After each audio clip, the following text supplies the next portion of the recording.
matinale. Tout de suite, on retrouve l'invité de la matinale et j'ai le plaisir de recevoir Monsieur Boualem Haouchen.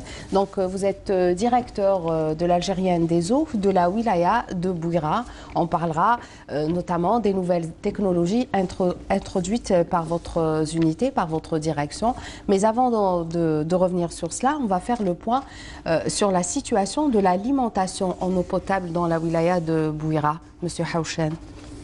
Merci madame, bonjour tout le monde. Donc je saisis cette occasion aussi pour vous remercier de nous donner cette occasion de parler un petit peu sur l'alimentation en eau potable de la wilaya de Bouira, qui a connu vraiment un sursaut important ces dernières années.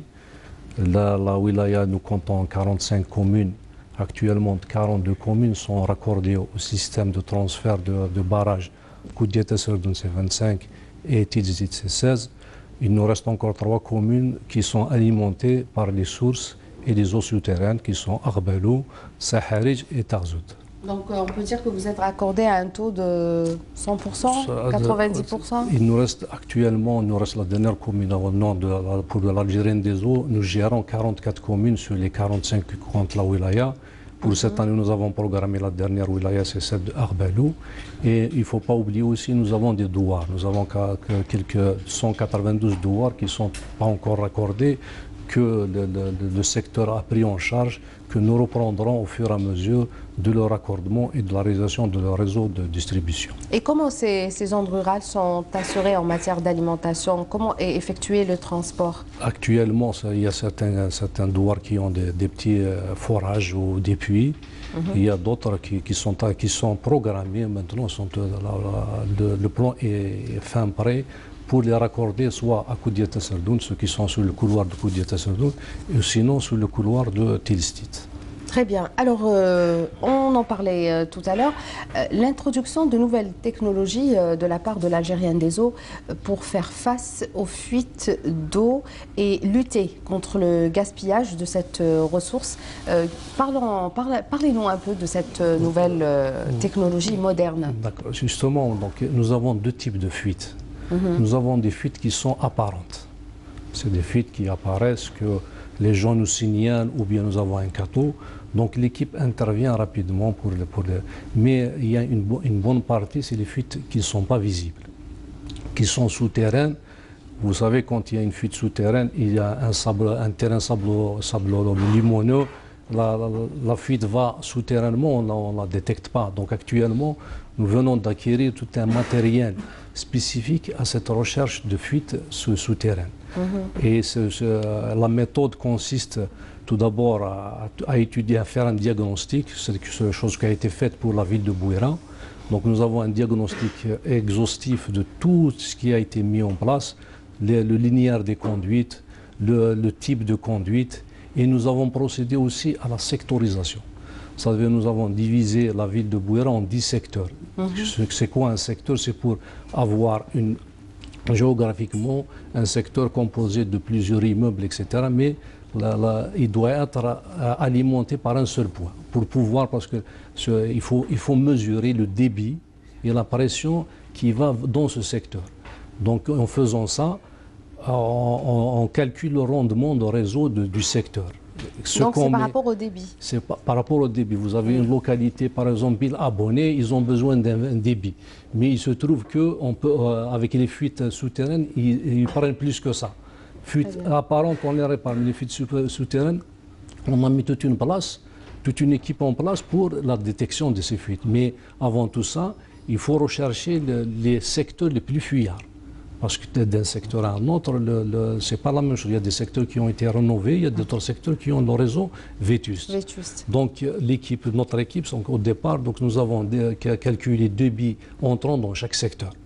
Et on calcule l'indice linéaire de perte pour chaque secteur, l'indice en litres secondes par 1 kilomètre de conduite.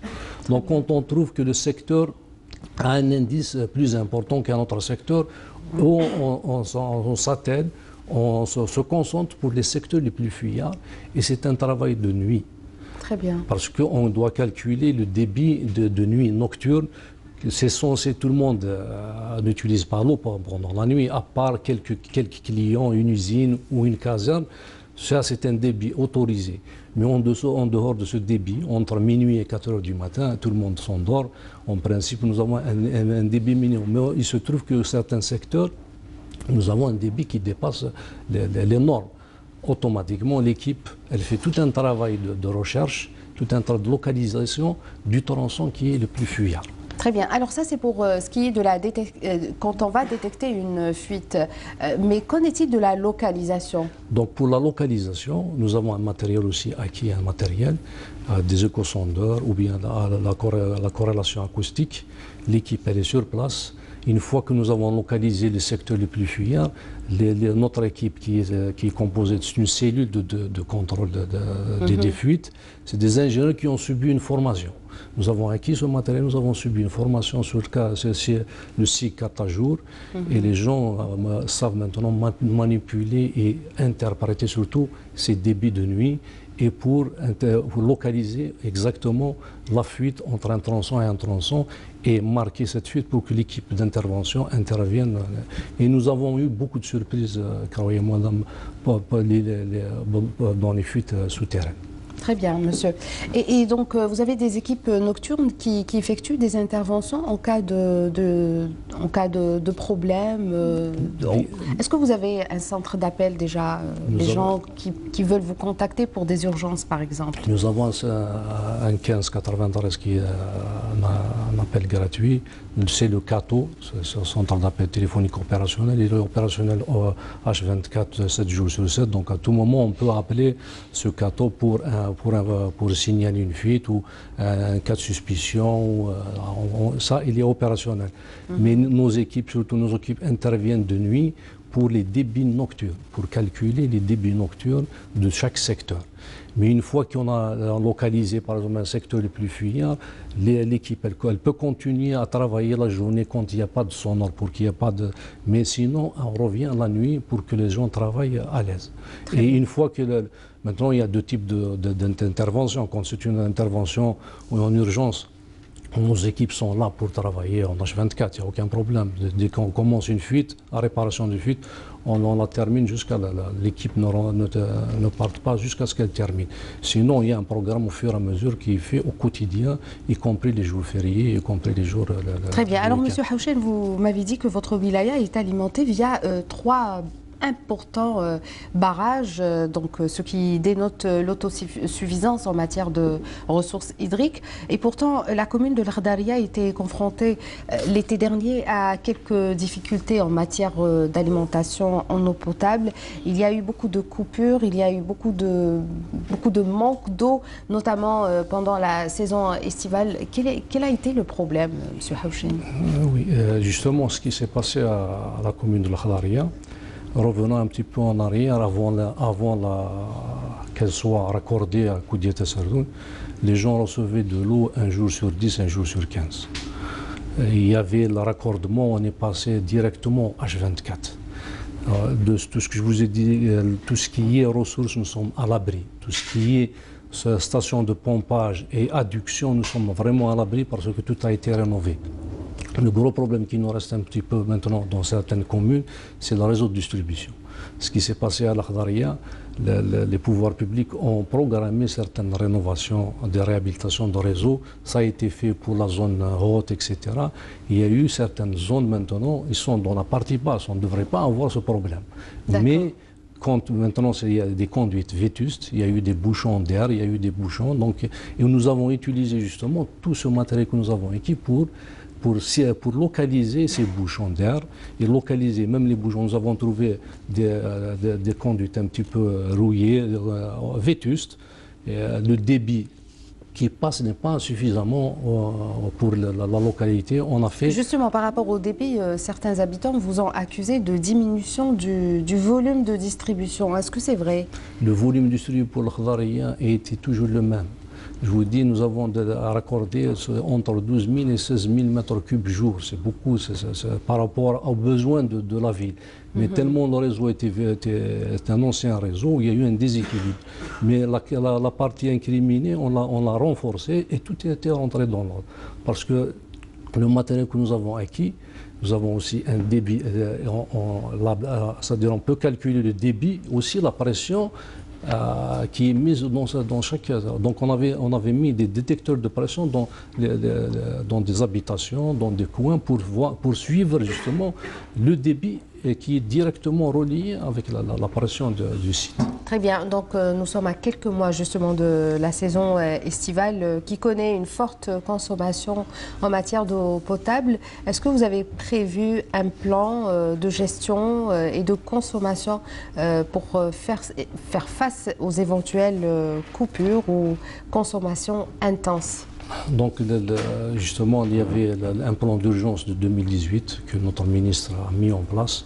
C'était quand même pratiquement 15 opérations qui sont financées par le Fonds national. Donc, ces 15, il y a plus de la moitié de ces opérations sont achevées. Les autres opérations sont en voie d'être achevées. Et encore en plus de ça, il y a les PCD. Donc, nous avons participé activement avec les différentes communes pour localiser les points noirs de chaque tronçon, de chaque localité, et sont programmés. Nous avons eu avec notre ministre, M. Louali, aussi une cagnotte importante dans les PCD. Donc les plans communaux vont régler énormément de problèmes parce qu'il nous reste encore quelques points noirs. Ce n'est pas seulement le chef-lieu maintenant, les chefs-lieux sont vraiment à l'abri, mais nous avons aussi les zones éparses. Quand vous dites qu'il reste quelques problèmes, c'est par rapport aux infrastructures ou bien au réseau de distribution? Tout ce qui est ressources, nous sommes à l'abri. D'accord. Maintenant, ce qui nous reste, c'est les réseaux de distribution. Les réseaux de distribution sont ce qu'ils sont. Les points noirs existent, ils sont localisés, les fichiers qui sont établis. Maintenant, il y a soit sur le PCD, soit sur le PSD, et nous ferons tout pour préparer convenablement la saison estivale de 2019. Très bien. Alors, on va s'intéresser à la formation dispensée par l'Algérienne des eaux, qui dispose de trois centres de formation, donc à Constantine, à Tizi Ouzou et à Oran. Ouais. Quelles sont les principales spécialités qui sont dispensées pour former au métier de l'eau? En fonction des besoins exprimés par les différentes unités. Mais c'est quoi les spécialités? C'est beaucoup plus, c'est des métiers de l'eau. Nous formons nos releveurs, nous formons nos plombiers, nous formons aussi actuellement nos cadres. Comment gérer avec les méthodes. Nous formons des équipes aussi dans la recherche des fuites. Nous avons une plateforme au niveau de Chararba. Nous avons créé une plateforme de recherche des fuites. Nous avons fait toute une plateforme, un réseau où on a créé spécifiquement des fuites pour que nos équipes sachent détecter et localiser ces fuites. Eh bien, très bien. Donc, l'ADE qui assure l'alimentation en eau potable, mais aussi l'eau industrielle, M. Hauchen. Nous avons certaines zones industrielles et certaines zones d'activité, là où il y a cette possibilité de les raccorder et que la ressource existe suffisamment après les besoins domestiques. On est en train de les raccorder. Il y a celle de la plus grande aussi qui est en train de se faire, c'est la zone industrielle d'Oued El Berdi. Il y a tout un programme qui est fait pour raccorder la zone industrielle en eau potable et nous sommes preneurs. Et je vous le dis, c'est après les besoins domestiques. Très bien. Donc la wilaya de Bouira qui est surtout à vocation agricole, et justement il y a beaucoup d'agriculteurs qui se plaignent du manque d'eau, d'irrigation et qui pensent que l'alimentation des zones industrielles se fait au détriment des eaux d'irrigation. Est-ce que c'est vrai, M. Hauchen? Nous avons 3 barrages au niveau de la wilaya de Bouira. Nous avons le barrage de Koudiat Sardoun qui alimente 4 wilayas en eau potable. Nous avons le barrage de Tilzdit qui alimente 2 wilayas en eau potable, Borj-Bouarij et les communes de 16 communes de la wilaya de Bouira. Et il alimente aussi les plateaux en irrigation, les plateaux de l'Aslam, une bonne partie. Et nous avons actuellement le barrage de l'Ikhal au niveau d'Aïn Bessam. À l'époque, il était destiné à l'alimentation en eau potable de la ville de Aïn Bessam Sorozem, mais actuellement, il est dédié à 100% à l'irrigation. Mais les zones industrielles, s'il y a une zone industrielle, une zone d'activité qui est dans un endroit et qui a l'alimentation en eau potable à côté, ils sont raccordés, mais indépendamment de l'eau d'irrigation. Aucune relation entre ces... Très bien. Et est-ce que le niveau de pluviométrie de cette année ne va pas affecter le niveau des barrages? Actuellement, nous avons le barrage de Khel qui remonte avec les dernières pluies. Tilsdit, il est pratiquement à 100%. Koudiet et Serdoun aussi, n'oubliez pas, Koudiet et Serdoun, on est en train de faire des lâchers pour Grand Alger. Donc, pluviométrie pour cette année, nous sommes vraiment gâtés par la nature. Ben, tant mieux. Alors que vous soyez gâtés par la nature. Et est-ce que vous informez suffisamment et vous sensibilisez suffisamment par rapport à la consommation et à la lutte contre le gaspillage des usagers, M. Hawchen? Au niveau de la wilaya, donc nous avons le CATO, nous avons aussi une cellule de communication. La cellule de communication, on travaille en collaboration avec tous les organes de presse au niveau de on fait même de la sensibilisation au niveau des écoles primaires. On l'a fait il y a une année de ça, par rapport à la qualité de l'eau, par rapport juste en même temps au gaspillage. Et nous diffusons des spots au niveau de la radio locale. Nous avons une convention directe avec cette radio locale pour informer à tout moment les usagers de tout incident ou toute la survenue au niveau de nos installations. Eh ben, c'est très bien, vous pouvez les informer, profitez-en cette matinée quant à la préservation de l'eau. Allez-y, puisque vous êtes en direct. La préservation de l'eau, c'est la ressource, parce que ce que les gens ne comprennent pas, c'est quand on ouvre un robinet. Il y a plusieurs équipes derrière qui travaillent en H24 pour pouvoir acheminer cette eau vers le robinet. Elle ne vient pas comme ça. Soit par forage, soit par station, par barrage. Elle subit un traitement, elle subit des fois, nous avons 7 stations de relevage, 7 stations de pompage. On fait remonter l'eau sur 500, 600 mètres pour l'acheminer vers le robinet du client. Donc tout ça, c'est un travail colossal et c'est de l'argent et l'eau, c'est la source. Donc on doit la préserver, chacun dans son domaine, y compris à l'Algérienne des eaux. On s'attelle à réparer rapidement nos fuites et à demander aux gens l'utilisation rationnelle de cette ressource. Bien sûr, l'eau, c'est l'avenir, M. Hawchen. Une dernière question avant de terminer. Vous avez parlé de qualité. Vous faites aussi des contrôles de qualité par rapport à l'eau potable?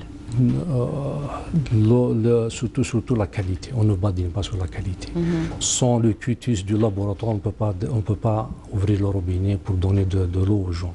Donc nous avons 3 laboratoires au niveau de Bouira, 2 laboratoires au niveau des stations de traitement, un coup de test à Tilsit, et nous avons un laboratoire de contrôle, d'autocontrôle et en permanence. C'est ça l'avantage, c'est pas seulement d'avoir un laboratoire de contrôle, mais c'est en continu, c'est un contrôle en continu qui se fait durant toute la journée, durant toute la semaine et en continu. Nous avons 2 équipes qui sillonnent toute la wilaya entre la ressource, le traitement, le réservoir de distribution et jusqu'au robinet du client. Merci beaucoup, Monsieur Hawchen Ramdan. Je corrige, et ce n'est pas Bouhlem. Merci d'avoir accepté notre invitation.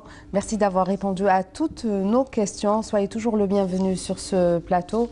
Voilà Amel. Donc, je vous retrouve pour un autre numéro de l'invité de la matinale, dimanche prochain à partir de 9 h. Amel, c'est à vous. Merci.